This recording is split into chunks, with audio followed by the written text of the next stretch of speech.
Welcome to Raising Teens. Oh, it's fantastic to be here. Thank you for having me.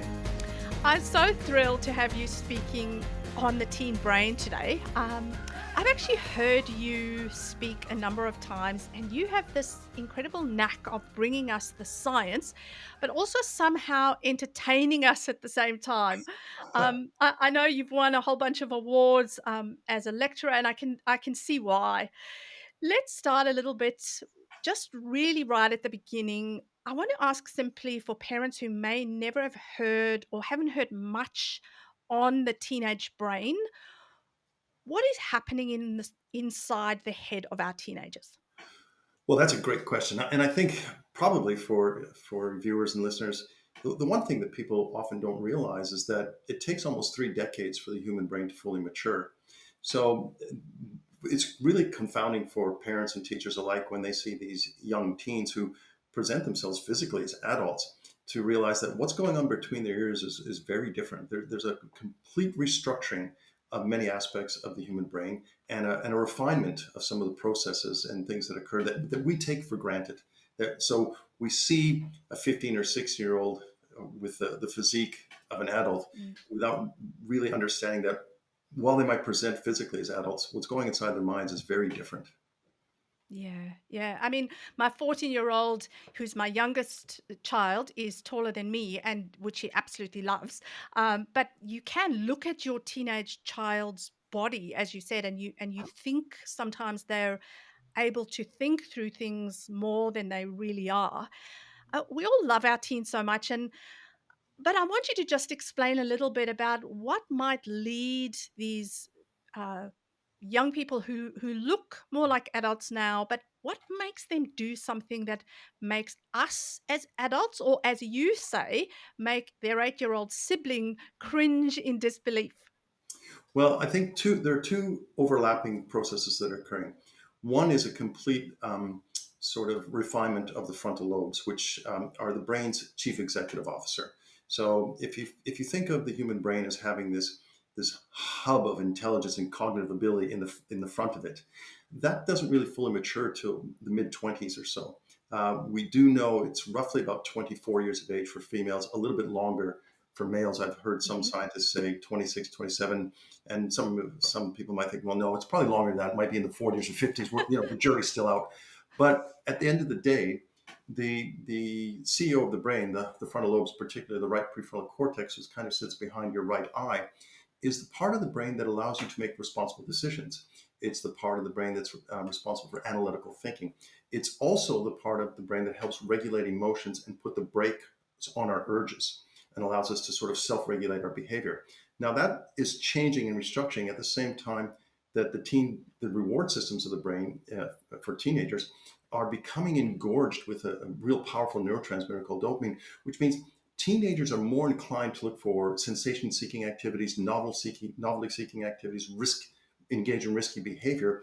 So it's almost I say to people, try to think of the brain as an automobile where the frontal lobes are the braking mechanism. But for teenagers, that braking mechanism is not going to slow down that emotional part of the brain, the rewards part of the brain that will drive some of the behaviors that we might see.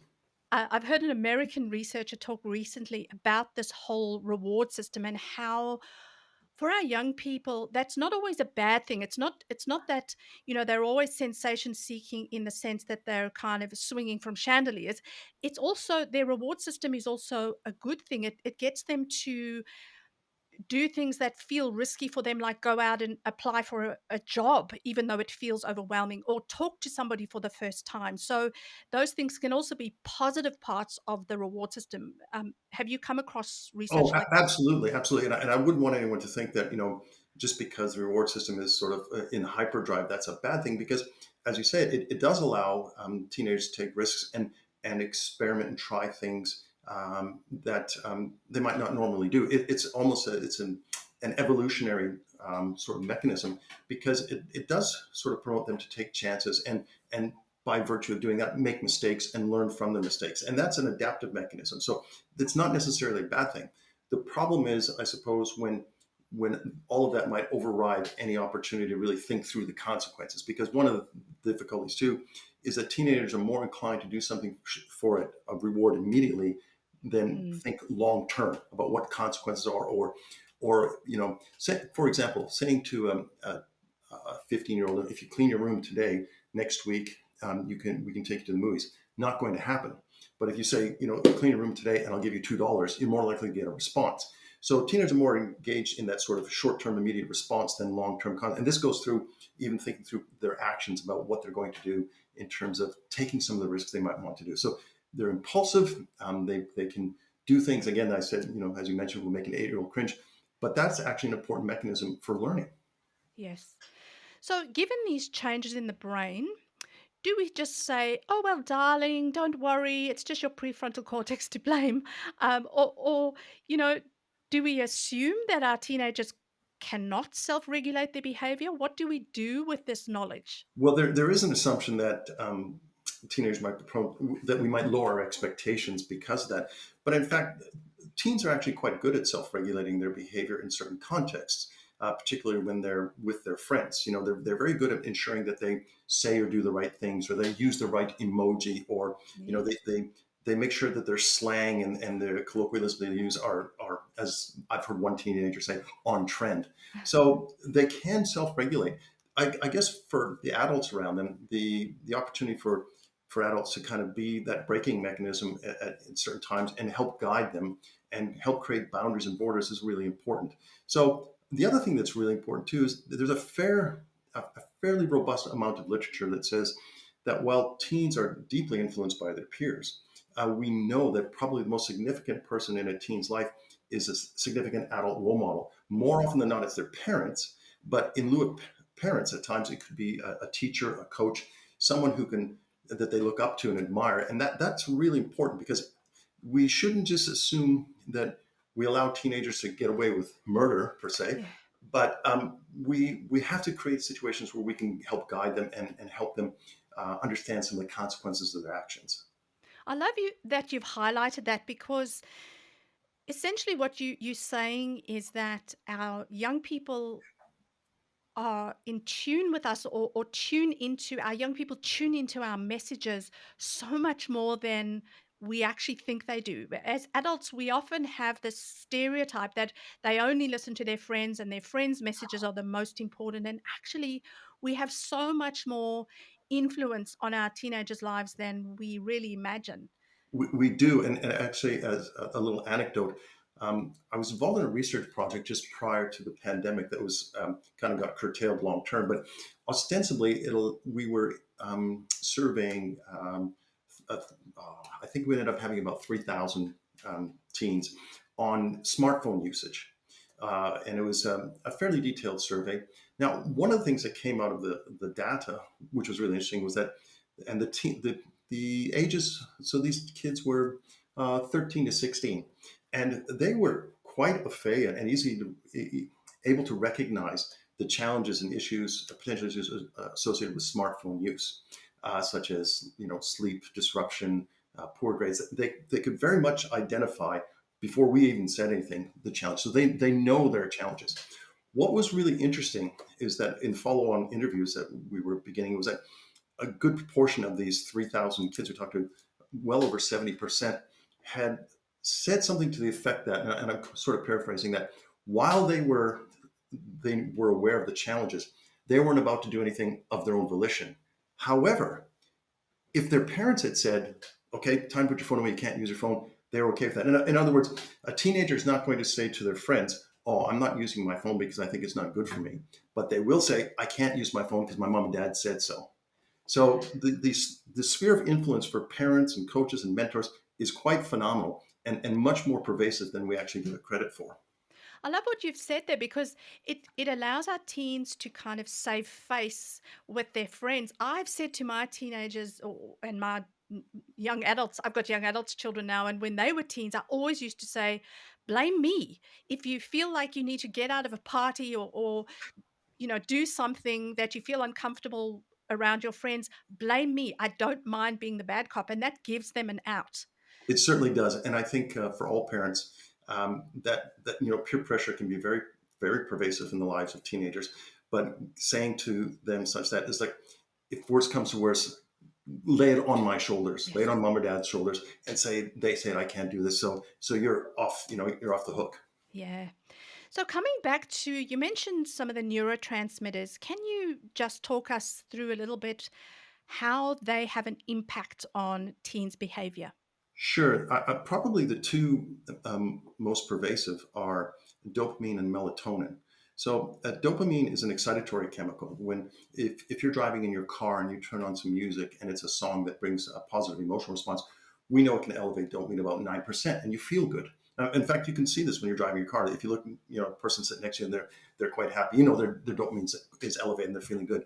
Um, what we do know with teens is that very important neurotransmitter seems to be elevated a great deal in teens throughout the teenage years. It's almost like there's this need to look for things to excite them, which again has an impact on the reward system. The other one is melatonin, and this is one that has a melatonin. Most people are probably aware it's the neurotransmitter chemical that helps induce sleep. Mm. And we know that when puberty kicks in, and I think this is really important, I should have mentioned this earlier, is we tend to talk about teens, and we think of them 13 and beyond, but a lot of these changes are actually occurring prior to 13 years of age. Mm. And I often link adolescence, when I'm talking about adolescence, to pubescence, because pubescence is a medical term denoting a change in the reproductive system. And we know when that starts to happen, there's actually a sort of an overlap between starting to see changes in the brain. So, and that's happening with kids when they're 9 or 10 or 11 years of age. So, for a lot of parents, they start to see changes in children's sleep patterns. So, for a more mature adult like me, and I mean mature chronologically, and I don't want to go into age because I'm hitting a significant marker in my life, but I tend to get sleepy, and the release of melatonin. I'm sleepy roughly around 8:30, 9 o'clock at night, and that has some impact by the sunlight, because sunlight has an impact on melatonin. But for most adults, that seems to happen, and my wakefulness will start happening around 6. Now that's me personally. That's a general sort of parameter because everyone's lifestyle is a little different. People are different, but that whole cycle seems to shift a couple of hours in kids, particularly when they're hit 12, 13, and beyond, where when they used to go to bed at 9, if you tell them to go to bed at 9 and they're 14, they'll lie in bed awake because they're Mm. not ready to sleep. So the whole cycle shifts a couple of hours. The problem, however, is that kids still have to get up at the same time to go to school. So we know that teens are chronically sleep deprived, and Yeah. that has a huge impact on learning and behavior. Um, we know that teenagers need roughly a minimum of 9 hours of sleep a night, and most are getting anywhere near that. And Mm. that can have a huge impact on everything from capacity to engage in higher cognitive functioning, such as learning and memory work, to mood and behavior. Because if you're not getting enough sleep, we know the following day, the body and brain can release cortisol, which is a stress hormone, which is something that helps you engage in fight or flight responses. And if your cortisol shoots to the roof and you've got nothing to fight or run away from, you get a little bit moody, Yeah. get a bit cranky. So sleep deprivation is a huge problem for teenagers. And you can, Yeah. I mean, go to any high school and watch kids arriving at school. It's like watching an audition for The Walking Dead. As they saunter into the class, looking at their phones and must go to English. Um, and they're just chronically sleep deprived, really Yeah. problematic. And it affects their relationships, it affects their schooling. I've often said to parents, you can be paying all the money in the world for all the tutors or schools you send your children to, but if they're not getting good enough sleep, you really flushing your money down the toilet. But You are. And most people don't realize that most of the memory work in terms of shifting sort of short-term memory to long-term memory happens when we're asleep, not when yes, we're awake. yeah.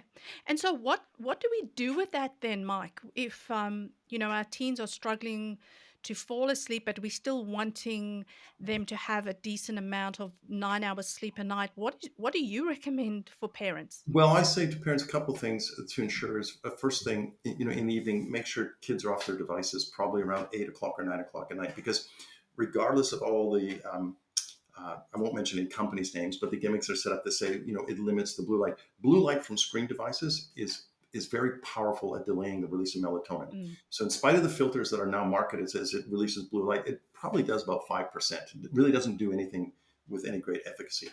And I also say to parents, but if you're going to tell your kids to be off the screen, then you better be prepared to switch off your screen as well. Yeah, So the true. first thing is to try and find a time in the household when everyone's going to get off their phones, get off their computers and their devices.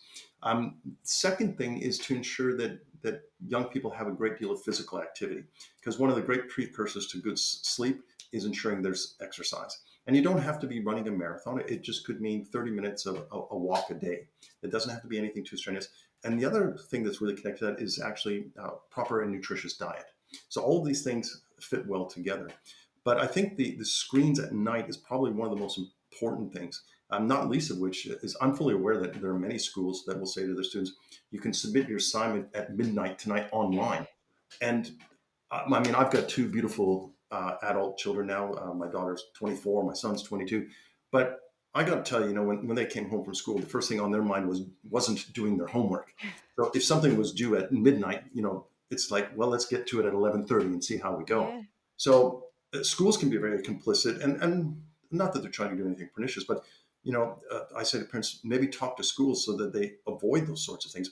Why does it have to be midnight? Why can't it be 8 p.m. or 7? I mean, so the greatest thing, I suppose, three things is good exercise, good diet, and making sure that we're off our devices at a healthy time in the evening, which probably is about 8 or 9 o'clock, because we know there seems to be about a 2 hour time lapse between being off the device and regular circadian rhythms taking place and melatonin being released. Yeah, and I've even heard some schools do some great stuff where they've written to parents saying, if your child is, still busy working on their homework or an assignment at 9 p.m., cut it off and just send us an email to say they couldn't get it done today. And then obviously, some children, they will need some help planning because they may still leave it even though they've had a week. That's a different form of planning. But yeah, it's getting asking the schools to get on board, and schools are becoming more and more aware of that. I think they are too. Yeah. So, Mike, then in terms of male and female brains, is there a difference in terms of brain maturation and development? There is. By most accounts, all measures of maturation for females occurs 18 months to 2 years sooner than it does in boys. And that kind of links even with pubescence. I mean, I have this beautiful photo of my daughter when she was in year 7, and she was school captain at a primary school. And then she was standing there with the male school captain, and he's about, probably a full foot, 12 inches, or what is that metrically? Sorry, my Canadianism is slipping in, but quite smaller than my daughter. So yeah, it's probably about 18 to 2 years difference for girls sooner. And again, this is why full neural maturation for females seems to occur somewhere between 23 and 25 years of age, and for males a little bit later. Most of the hard work for both males and females is done around 19 or 20, and then it's just a measure of fine tuning over the years.